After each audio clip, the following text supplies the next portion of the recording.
Assalamualaikum warahmatullahi wabarakatuh. Waalaikumsalam warahmatullahi wabarakatuh. Gimana kabarnya hari ini? Alhamdulillah baik. Ya. Nah, hari ini kita akan belajar tentang mata kuliah apa? Biosafety. Sebelum kita mulai, Ibu akan menjelaskan tentang rencana pembelajaran semester ya, di mana mata kuliah biosafety ini terdiri dari berapa SKS? Dua ya, satu SKS-nya teori, satu SKS-nya adalah praktek. Jadi satu kali semester ini, satu semester ini terdiri dari 14 kali pertemuan menjelaskan materi. Dua kali pertemuannya tentu ada UTS dan UAS ya. Jadi satu semester itu meliputi 16 kali pertemuan. Itu sudah termasuk apa tadi? UTS dan UAS ya. Kemudian selain ada praktek ya, teori itu Anda harus memahami dulu konsep teori konsep dasar statistik terlebih dahulu, baru kita bisa praktek ya. Tentu dengan skill kita menggunakan software namanya SPSS ya, karena bekal Anda nanti untuk saat menyusun karya tulis ilmiah di bab 3 metodologi penelitian itu Anda harus bisa menentukan datanya apa, skala datanya ya, variabelnya apa, skala datanya apa, kemudian uji statistiknya apa ya, hipotesisnya apa, nanti uji statistik yang digunakan apa, sehingga Anda bisa mengaplikasikan ke software SPSS ya. Nah, kemudian di sini ada Ibu akan menjelaskan FPS-nya, penjelasan FPS-nya ada capaian pembelajaran ya. Nah, di sini ada namanya sub CPMK ya. Sebelum Ibu jelaskan sub CPMK ya, capaian pembelajaran Anda itu harus bisa apa sih setelah mengikuti perkuliahan biostatistik ini ya, sebanyak 14 kali pertemuan, kita sudah luas. Ada sistem penilaian ya, jadi kita dari 100% penilaian itu 10%-nya kehadiran ya, jadi Anda wajib hadir. Kemudian kalau kurang dari 20% kita bisa mengikuti ujian ya. Kemudian 20%-nya tugas ya, tugasan bisa secara kelompok atau individu. Kemudian 30%-nya diambil dari nilai UTS ya, UTS. Kemudian 40%-nya diambil dari nilai UAS. Berarti kalau proporsinya lebih tinggi berarti nilai apa tadi? UTS dan UAS. Kalau UAS lebih tinggi, maka Anda ujian harus persiapannya maksimal ya, supaya nilainya juga tinggi ya. Nah, tapi ada yang tanyakan sebelum kita menjelaskan capaian pembelajaran? Ada? Ya, saya bertanya terkait sistem penilaian prakteknya itu seperti apa? Oke, terima kasih ya. Nah, kalau praktek itu Anda harus mampu misalnya nanti menginput data ya, karena kita lebih ke soft skill ya di akhir pembelajaran statistik ini harus bisa mengolah data ya. Jadi nanti kita akan praktek di laboratorium komputer ya, Anda bisa menginput data, kemudian menganalisis atau mengolah data, kemudian menyajikan data ya, menginterpretasikan data, menjelaskan hasil ya, kemudian nanti sesuai dengan variabel yang kita pelajari tentang langkah-langkah menentukan uji statistik hipotesis di variabel ya. Oke, sebelumnya ada yang bisa menjelaskan tentang materi kita minggu lalu mengenai konsep dasar statistik kesehatan ya.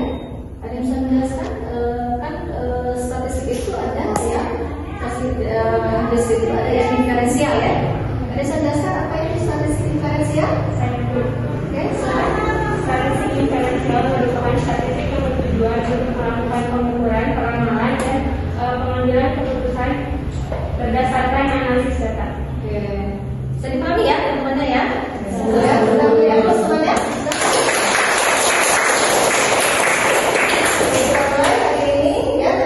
Hipotesis divariat itu termasuk statistik diferensial ya, yang menguji hipotesis ya. Ada hipotesis itu asosiasi, hubungan, ada yang komparatif, ada yang korelasi ya. Jadi capaian akhir pembelajaran di satu kali pertemuan minggu ini ya, di hari ini karena kita belajar tentang variabel dan uji hipotesis, di akhirnya Anda harus memahami apa itu variabel ya, skala variabel ya, skala data, kemudian mampu memahami pasangan atau kelompok data, mampu juga jenis hipotesis, sehingga nanti Anda harus bisa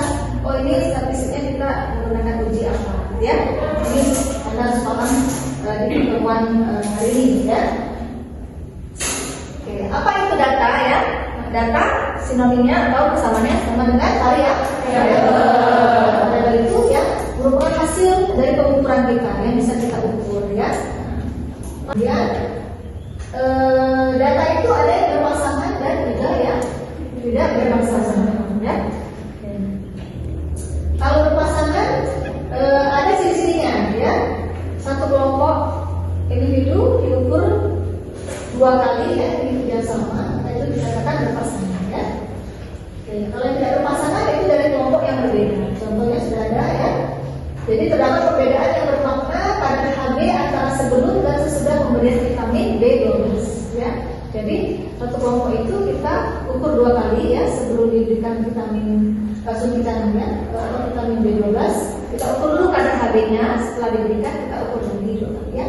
Kemudian ada juga kalau yang tidak berpasangan dari kelompok yang berbeda, misalnya lama hari rawat ya antara pasien BPJS dengan yang tidak BPJS atau umum itu dari kelompok yang berbeda ya. Hipotesis ya.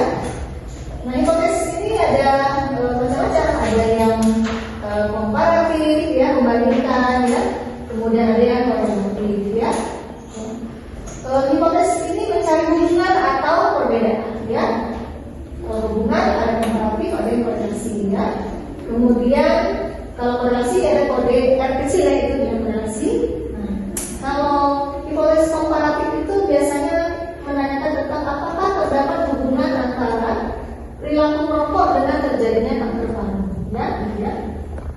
Membandingkan ya hubungan antara perilaku merokok dengan terjadinya kanker ya.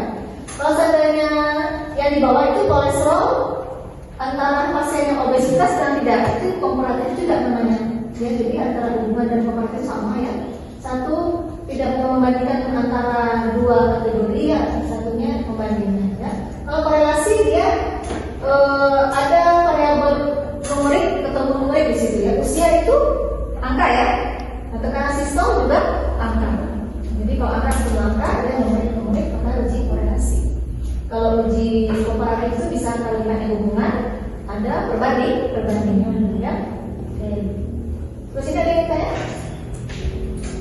Ada yang tanya? Ada yang tanya? Tidak ada? Mungkin ini ada yang bisa tanyakan tentang hipotesis? Terkait ini Bu, perbedaan antara hipotesis dengan rumusan masalah ya. Oke, pertanyaan bagus ya. Nah, hipotesis itu dia lebih ke statement ya, pernyataan. Ada terdapat hubungan ya, ada terdapat korelasi, ada terdapat perbedaan dari statement. Tapi kalau rumusan masalah dia ada kalimatnya di situ ya. Apakah terdapat hubungan? Apakah terdapat perbedaan? Apakah terdapat korelasi? Ya, jadi kalimat tanya dan statement itu perbedaan. Bisa dipahami ini ya? Yang lain bisa dipahami? Bisa. Ya. Nah, di sini ada tabel cara memudahkan Anda memahami menentukan uji statistik ya. Nah, ini saya tuliskan dulu data parametrik dan data yang berskala numerik ya. Biasanya kalau datanya variabelnya berskala numerik, dia sampelnya itu lebih dari 30 atau 50 sampel. Nanti kalau Anda penelitian ya, menyusun proposal, sebaiknya data itu minimal 30 lah ya, jangan sedikit ya. Soalnya kalau uji lab mungkin lumayan kalau meningkat kosmetik ya, kalau vitamin, kalau kelas 10 kosmetik apa ya. Tapi kalau ke responden ya, karena tentu variabel pernyataan atau jawaban responden berbeda bervariasi, tentu kita harus banyak variasinya, minimal 30 atau 50 ya. Ingat ya, nanti KTI-nya, bakterinya di populasi sampel minimal itu adalah 30 sampai 50 ya. Jadi yang kedua, coba kita sama-sama diskusi variabel bebasnya apa? Coba semuanya. Hubungan kecepatan penyediaan obat racikan ya dengan kekuasaan pasien tadi contoh tadi ya. Coba kita masukkan ke penelitian ini. Variabel bebasnya adalah kecepatan penyediaan obat. Variabel terikannya kekuasaan pasien ya. Hipotesisnya tetap kita komparatif ya, membandingkan ya.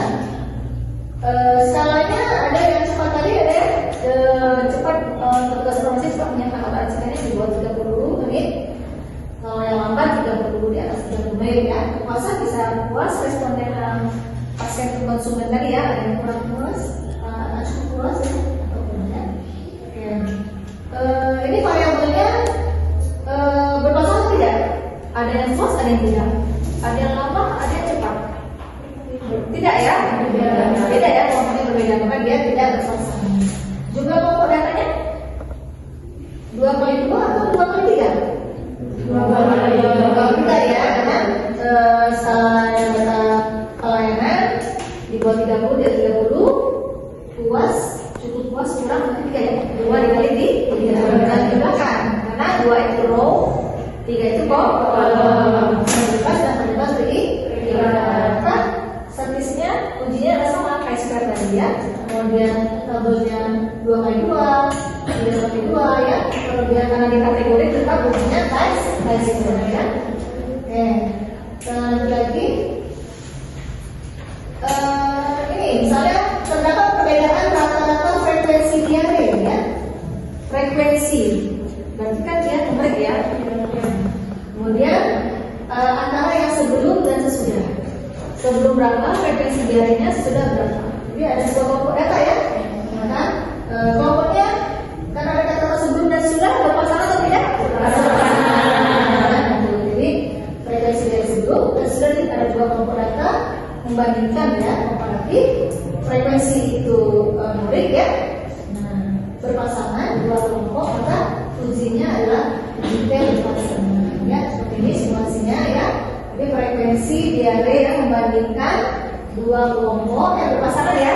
Karena sebelum dan sesudah cirinya 2 kelompok dia numerik, maka uji T berpasangan.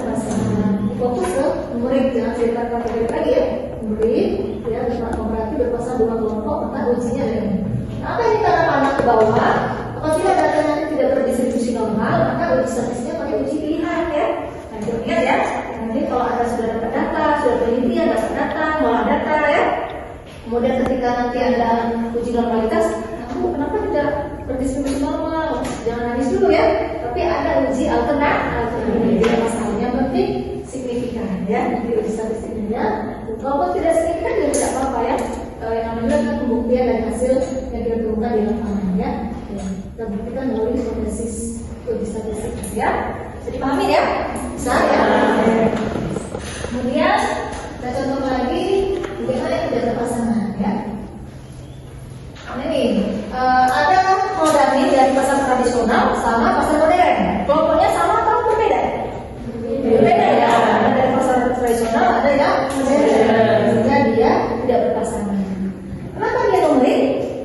Karena kita akan mengukur apa? Variability yang kita mengukur apa kan?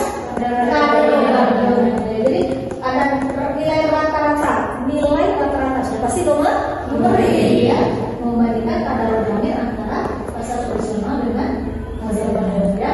2 kelompok data membandingkan numerik tidak berpasangan, 2 kelompok maka uji T tidak berpasangan. Tadi ya contoh di sebelahnya ya, nih misalnya nih tadi ya kita membandingkan pasar tradisional dengan yang modern, 2 kelompok kan, dia numerik, dia tidak berpasangan karena dia tadi kelompok, maka dia ujinya tidak berpasangan. Kalau dia tidak berdistribusi normal, maka pakai uji alternatif. Itu ya, ceritanya ya. Oke. Kemudian lagi contoh lainnya. Sekarang kita cerita tentang korelasi. Nah, sebelum terakhir kita semua statistik sudah saya jelaskan. Sehingga nanti Anda waktu menyusun KPI sudah dapat data. Kira-kira apa ya statistik kita gitu ya. Nah ini saya terdapat korelasi antara usia dengan tekanan darah sistol ya. Usia angka ya. Tekanan sistol kita ukur pakai tensimeter juga akan menunjukkan angka. Angka ketemu angka jadinya nomor ya. Nah, jadi tidak perlu ditanyakan apakah dia bermasalah atau tidak ya, maka ujinya adalah persen ya. Oke, kita tunjukkan di sini. Ya. Nah ini ya, hipotesisnya korelasi, dia numerik ya, maka persen. Tapi kalau seandainya tidak berdistribusi normal, wajib ya, tadi data numerik itu wajib dilakukan uji. Ya, tadi sudah Ibu jelaskan ya tentang uji statistik, dimulai dari uji Chi-square, uji T ya, kemudian juga uji koordinasi ya. Bisa dipahami semuanya ya materi yang disampaikan? Bisa. Jadi sekarang Ibu akan melakukan post test dulu nih. Jadi sejauh mana mahasiswa memahami dari materi yang sudah Ibu jelaskan. Siap ya? Siap. Namanya? Oke, Ibu ingin bertanya kepada Susi ya tentang apa yang dimaksud dengan suatu data dikatakan berpasangan. Bisa Susi jelaskan? Baik Bu, izin jawab. Suatu data dikatakan berpasangan apabila data tersebut itu diukur 2 kali. Jadi sebelum dan sesudah ada data kelompok yang sama-sama. Oke, betul teman-teman? Betul. Tadi sudah menjelaskan tentang uji alternatif ya, kenapa harus pakai uji alternatif. Nah, Ibu ingin bertanya kepada Firda ya mengenai kalau suatu data itu berskala monolit, maka syaratnya apa? Baik, Bu izin menjawab. Untuk melakukan uji normalitas, suatu data dikatakan berdistribusi normal jika nilai P pada uji normalitas lebih dari 0,05. Oke, betul ya, teman-teman?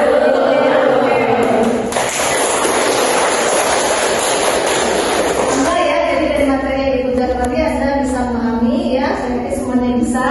Nah, pertemuan hari ini selesai, minggu depan kita sudah praktek di laboratorium komputer ya di lantai 2. Anda sudah fotokopi modul? Sudah? Semuanya fotokopi? Oke, ya, bagus ya. Nah, jadi PR-nya Anda belajar dulu menginput di rumah ya data di latihan kedua di modul itu sekarang Anda baca. Nanti minggu depan kita akan belajar langsung di lab komputer ya supaya nanti ujian praktek tidak bingung lagi. Jadi kita semua bisa menggunakan komputer gitu ya. Kita mengolah data di situ sesuai dengan pedoman ya. Jadi Anda sudah tahu ya. Jadi Anda harus mengerjakan tugas yang saya berikan sehingga minggu depan kita sudah langsung menganalisis sesuai dengan langkah-langkah yang ada di modul ya. Semangat ya.